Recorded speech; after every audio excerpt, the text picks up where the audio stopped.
Hey Caniacs, welcome back to the DaKingCainWayTV. It's your boy King Cain, and I am here today to give you guys my review over the Real Housewives of Potomac, Season 7, Episodes 3 and 4. If you guys are new to the channel, please like, share, subscribe, leave a comment, okay? And follow me on all of my social media listed in the description. I may sound a little stuffy because I am going through allergies. Y'all know that in Georgia, allergies are brazy, like I have a stuffy nose, an itchy neck, running eyes. It's just been a mess. Glory to God for Zyrtec and some nasal spray. So I'm making my way through it, but I definitely need to get caught up on these reviews and then just give y'all a weekly Monday review. Okay, so without further ado, guys, let's get into the Real Housewives of Potomac Season 7 Episode 3 and 4 review. So we'll start with Episode 3.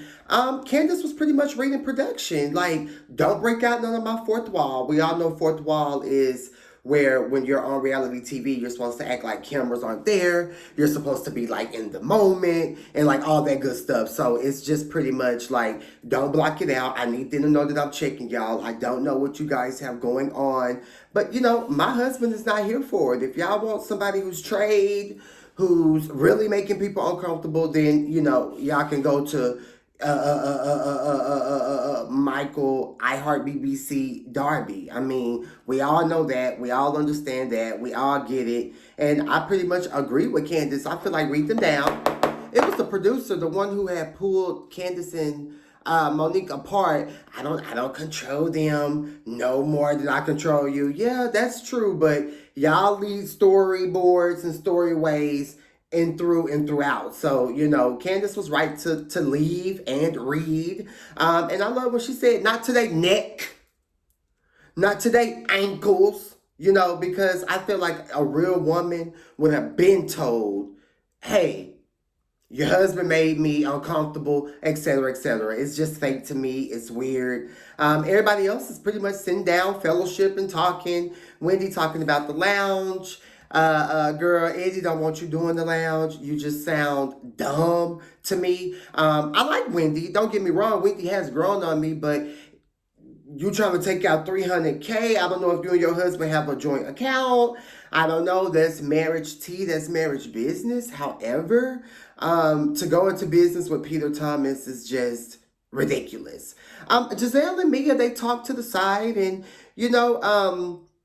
they make amends. Giselle apologizes, Mia accepts her apology, and they're able to move forward. Now, while Mia and Giselle are talking, the other girls are outside discussing Mia and her health scare and her social media postings. And next thing we see, Sir Robin going off on Wendy. Why you didn't say nothing at the spring fling party? Y'all made it seem like it was just us. We all feel that way. But Ashley didn't say anything. Ashley's not getting that energy. It just seems like Robin is just being very weird, very vindictive, and to invite everybody's child to the play date, the family fun date that was lame as hell. It was just trifling. Kids are off limits. You don't bring up families. You don't bring up children. And then to suggest that Candace, someone who doesn't even have children, to bring Wendy's children to a place where Wendy's not even invited, it just screams desperation. We all know that once Juan leaves Robin, she will no longer have a storyline. And I'm just not here for it. Robin's being super aggressive. There's that word aggressive, right? Light skin, dark skin, right? Here we have a light skinned, white passing lady. Let's just call a spade a spade. Going off on Wendy, walking up towards Wendy. We even have Charisse right there trying to de-escalate the situation. So what is it really giving? I'll let y'all, think about that in the comment section. Pure. But like Charisse said, there's something else going on. So I just don't think Sir Robin and Wendy are meant to be friends. Apparently, Wendy is mad because Robin called me a liar, and Robin called me a liar, and Wendy said I never called her a liar. However, Wendy, you're fake, because after this scene, we heard you and your bad body from 2 years ago call Mia a liar. Okay? Anywho, I'm pretty much bored with this scene. Candace is home in the next scene doing her injections, and she's pretty much saying that she doesn't have time for the mess. You know, she's going through IVF. She's trying to freeze her eggs. Like, you don't need to be stressed out with that type of energy. I mean, like, come on now. Let's just call a spade a spade. Like, you trying to harvest your eggs. You trying to live your best life with your white husband. So, you know, you need to be stress-free. So I feel like you probably should have took a year off. But then again, would the show survive without you? Karen and Ray are at a nail bar. She was sick and she just wanted to check on herself. She didn't really too much care about the TikTok class. That's pretty much what Karen told Ray Huger. And she asked Ray, is he insecure? Like, you told me I could have eye candy. Hashtag eye candy gate. You told me I could have eye candy. You said this, you said that. And Ray was like, yeah, but don't be getting too carried away. Don't be doing the most. And we all know that, you know, the Grand Dame probably got her a little... We all know Ray is 90 years old. We know the Grand Dame is almost 60. That's a 30-year difference. They got something going on outside of the marriage. I know Karen does. Not they. Karen. Most likely, allegedly, maybe. I don't know. Ashley is house hunting with her bro. Ashley, I hate the bangs in the confessional. I hate the eyeshadow in the confessional. The house lender is a good friend of Michael's. Michael been lying about money. Ashley cried. Girl, move forward. There's power in moving forward. This is the 6 minute and 57 second mark. There is power. 7 minutes and 2 seconds now. In moving forward. Purr. Robin's new house is nice, and it's only in her name. She talked to Juan about hashtag prenup gate, and apparently he's for it. I really thought that he you know, it's one thing when a woman is the breadwinner and a man feels, you know, emasculated or whatever. Now, you got some men who are comfortable with that, but we're talking about one who comes from, you know, having a coin and being a professional ball player and this, that, and the third, and now he ain't got a penny. And his husband, a.k.a. wife, a.k.a. Sir Robin, she is pretty much paying the bill. She's splitting the bill. You know, it's tacky. It's late. I feel like my husband and my name both need to be on the deed. However, Juan has bad credit, according to Sir Robin. So she's doing what the hell she got to do for her and her family. Period. To me, Juan looks bad now. Hairball. He ain't studying her, but he proud of it. And he said that he wouldn't come for her coin. That's what they say now. We know divorces get nasty, tied, and through. Next, we see Wendy at the doctor. I feel bad for Wendy in the scene. Wendy is balding.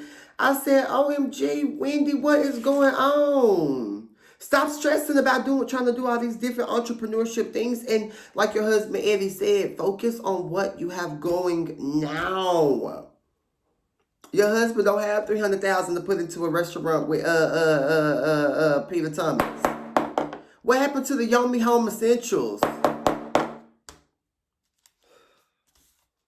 I can't.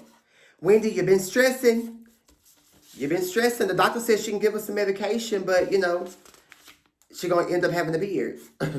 Robin and Mia link up, and I want to know, was this before or after the TikTok dance? I guess it's after, once they get into the conversation. Robin pretty much talks to Mia about the tea that Giselle has been going around saying about Chris making her uncomfortable, allegedly. Mia's like, oh, I got something to add. You know, oh, he was looking at me, he was looking at me, he was looking at me. Girl, he was staring at you. Hush. And that lump on your ASS is from all that plastic surgery. Duh. Get the butt shots removed, Mia. Moving on, Giselle got a new car. I'm proud of Giselle. The checks have been clearing. It looks like the west wing of the house is trying to do something. So that's what's up. She goes to Karen's house. I I hate the big wig, Giselle. The wig is huge on your head, and I hate it. Karen and Giselle talk about the whole Chris thing, okay? And Karen is pretty much like, well, Chris maybe does owe you an apology if he made you feel uncomfortable, because the way that Giselle is explaining it to Karen is just like she was just so uncomfortable. And I just feel if you was that uncomfortable, you should have been like no, or we don't want to go, or I'm not going. You know, it's just childish, it's just weird. And I don't know what Giselle is trying to do. And whatever she's trying to do, I'm not here for it. I don't like it, and I think it's trashy. And I think she's trying to do her big one, and come for, marriages. Like she came for Wendy last year. She done gave the girls the tea about her bestie's house only being in her name. Like, it's just too much. The same time, big wig Giselle is at the Grand Dame's house giving her the tea. Candace and Chris are meeting, talking, and Sir Robin joins. But before she joins, Candace and Chris talk about her eggs. They're not freezing. Candace, I hate the red confessional look with the, what's that damn fairy tale with the girl would go to the woods to go see her grandmama? Little Red Riding Hood. Little Red Riding Hood. Hated it. She's stressed. She's stressed out behind the tea. Giselle is dead to her. They both tell their story. It's like a double scene. So we got Wig and Karen talking.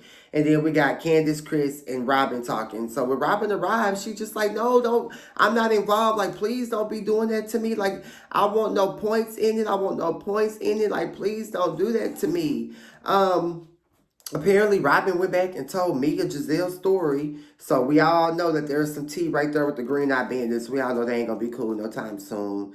I think that Karen is clocking the tea and asking the right questions to Wig, a.k.a. Nick, a.k.a. Ankles. I think that she's asking the right questions. There's definitely some tea brewing amongst the Green Eye Bandits. Robin pretty much wants nothing to do with it. She doesn't agree with it. She doesn't like it. And, she just wants to remain cool with Candace and Chris. And I feel that. And I'm proud of Robin finally having a brain. Never knew she had her own brain. But it's good to see Robin doing, giving her own opinion and not just agreeing with Giselle, And I even liked when Robin told Ashley in like episode 2, I believe, that, Chris is the manager of the W Rooftop. So relax. And even Candace told Ashley, like, girl, he's just reaching out trying to get his place of business popping. Duh. In management, you have to reach out to the girls to try to get some traction. Period.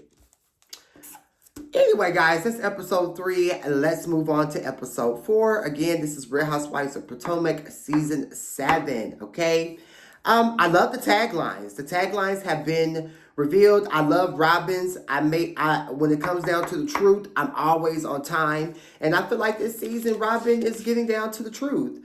I love Candace. She said, my vocals are clean and my reads are for filth. Loved it, loved it, loved it. And I loved Karen's. Oh, I can't recall it right now off the top of my dome. However, I do know I loved it. However, Robin and Candace's truly stood out to me. Wendy's at football practice with her family. She talks to Eddie about the restaurant with Peter. And I love what Eddie let her know, like, he ain't my friend, that's your friend. I said, oh, period, Eddie. That ain't his friend. Eddie don't want no parts of it. Eddie don't have $300K to invest into a Nigerian lounge, Wendy. Let it go. And like Eddie said, what happened to the Yomi Home line? She starts talking to Eddie about the tea from the dance house. Eddie is not here for the girls, clearly coming for Chris. He's like, huh, Chris, the one that cooked them dinner? Like, where is that coming from? Where is that coming from? And Wendy's just like, yeah, I don't play about my kids. I don't play about my kids, purr. We see Robin. She's home practicing with her kids. They're hopping in potato sacks, getting prepared for the competition. Hashtag Family Fun Day. There never was. She tells Juan that she's not inviting Wendy. But she tells him about the stupid idea to ask Candace to be on her auntie tea. We all know Wendy was going to decline that. I mean, would you send your children? Most of my candy asks are women with children. Would you send your child to an event to where a woman didn't want you to be there? I think not. I think not. Okay, so that's that. Yeah, that's so stupid. So stupid. And one like, oh, there you go. Oh, no, one. Joe Baldhead. Basically, Robin and Wendy are telling their husbands the uncomfortable tea. One don't believe it, nor does Eddie. Karen FaceTimes Raven. Karen and Raven no longer eat chicken. They said chicken is the dirty bird. And apparently, Karen's stomach doesn't digest chicken well. I love this moment between Raven and Karen when she talked to her about the boob job and, how Ray was throwing the shade. And, Raven was just like, it is what it is, Mom. I'm happy. I'm doing me. I was on the Met Gala carpet at the age of 24. I'm unbothered about you and your boobs out there in Potomac when I'm in NYC. I love Raven. Raven has always been sweet. Ash and her PR, I thought her name was Auntie when I first saw her name pop up across the screen because it is spelled Auntea, but her name is Antea. So they're talking about the statement, she needs to put out a public statement. They want to hop in front of the tea, Ashley, of course, people are going to talk about you and your husband split. I mean, he done did the most ever since y'all came on the show. Duh. I'm bored with this scene. There's nothing to talk about. Put out the statement sooner than later because we all see later on that somebody else put it out and now you look stupid. He ain't answering the phone. He in Vegas. He mad at you. He ain't studying you. It's just stupid. It's the day of Family Fun Day. Robin arrives to the park. Grace is so pretty. Her and Giselle arrive. Mia's still going through it with her mom. Them kids in the back seat look just like Gordon. Mia, that was deep. Mia said something really deep that she learned about her mom being on drugs, that when people get addicted to drugs, they usually stop maturing at that age where they started the drugs, so they got addicted. They stopped maturing at that age, and that's true. So it's kind of like you get mad at a CRACK head who probably most likely got addicted to it in their 20s. So now we 40, 50, we can't, literally grasp our minds around where they are because they stopped maturing 20, 30 years ago. So that was really, really, really, really deep. I love that. I love that. Mia is gagging at the setup. She hates the setup. She's really not stud Candace. Has Mia hosted an event yet? She sure has a lot to say all the time about people's hosting skills and how everything has went. Have we seen Mia host anything yet? I'm waiting to see Mia host something. One out there because he got a teeth pulled or he had a root canal. Mia was gagging again. Like, dang, so your husband not here? Or is this just a mom thing with all the kids? Okay, my husband, he community husband. He could be there for y'all, child. We all know Mia already shared her husband with her good sis, Jacqueline. So why not share with the rest of the girls? Speaking of Jacqueline, she arrives. She has an interesting situation. Her and her man have a really good co-parenting situation to where they do things with the kids. I think it's dope. The girls were gagging because they thought like, hey, are y'all together or are y'all not together? Because you just told us y'all weren't together. But like Jacqueline said, girl, that's my baby daddy and he gonna come to these events and be a parent just like me. Brr. We all know Candace didn't bring Wendy kids. Giselle is gagging at Robin's hosting skills as well. There's no structure. Nobody knows what the game is going on. There's no ribbons. Apparently, it's only bragging rights. It's tacky, tacky, tacky. Once Charisse arrives, the games start. Karen did arrive in the midst of all this stupidity going on as well. Apparently, Karen can't breathe after she participated in the game. Karen over there with her hands up trying to breathe and all this carrying on. Karen, you're 60. It's okay to sit things out. There's some things that you just can't keep up with these younger girls. And y'all know I love the Grand Dame now. I love the Grand Dame, but I'm just saying the truth is the truth. She needs to go get her a Z-Pack. Candace arrives. She speaks to everyone except Zell. Sharice talks to Candace. They just pretty much catch up on, life and what's going on with the girls. And Ash arrives and she talks about Michael's vasectomy. Do we care? I don't care. Dean is so cute. The younger one, I'm not too sure. I just feel like she needs to get over it. Like Mia is asking, like, girl, so what y'all got going on? What is this? What's that? It's like every time Ashley talk about Michael, she's, yeah, we're getting a house together. Yeah, well, in the state of Virginia. Yeah. Michael's getting a vasectomy today. Yeah, it just means that it's done. Girl, shut up and collect your coin. Brr. I like Jacqueline. She seems open and fun. She's trisexual, so I'm totally here for that. Candace and Ash talk about the eggs not freezing, and she just lets Candace know, hey, it's not a failure. Keep going. But did y'all see the sneak peek for episode 5?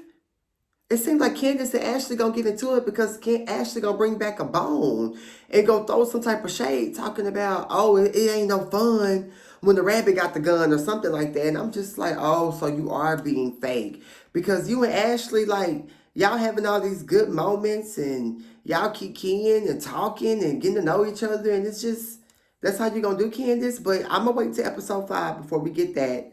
After the stupid ASS Family Fun Day, the blogs have picked up on Ashley and Michael splitting. Ain't no telling who told. Could have been Jacqueline. Could have been Wendy. Could have been Mia. Who knows? The statement hasn't even been put out yet. Apparently, production possibly could have put it out. Who knows? Mike got her on block. He ain't studying her or Untaya. She riding around this neighborhood. It was truly distracting. I'm like, where is Ashley? Where is she going? It's like she just got in the car to shoot this scene. It was very distracting because all you see is her turning in the neighborhood, make a left, make a right. I was just like, so Michael being trade, you know what I'm saying? Y'all didn't put the statement out. Untaya told you to put the statement out. This is what you get. You already knew the blocks was going to eat this alive, girl. Child, we all know Michael is in Vegas being that girl down to the ground app. Put the statement out. Who cares? We don't care. We're bored with you and your separation. We just saw you on the Peach Report on Instagram, booed up with a hockey player. So live your best life. Para. Anyway, guys, that's my review of the Real Housewives of Potomac, Season 7, Episodes 3 and 4. Leave your comments, guys. Let me know what you guys think about all this ignorant BS that's going on. I will be back tomorrow for my review over Episode 5. And expect more lives to come, okay? I love you guys so much. Thanks for rocking with me. Please subscribe to my channel, like the video, share the video, leave a comment, become a member of the channel, follow me on the gram, leave a cash app, I love you guys. Have a great, great, great Sunday. Mwah, mwah, mwah. Peace.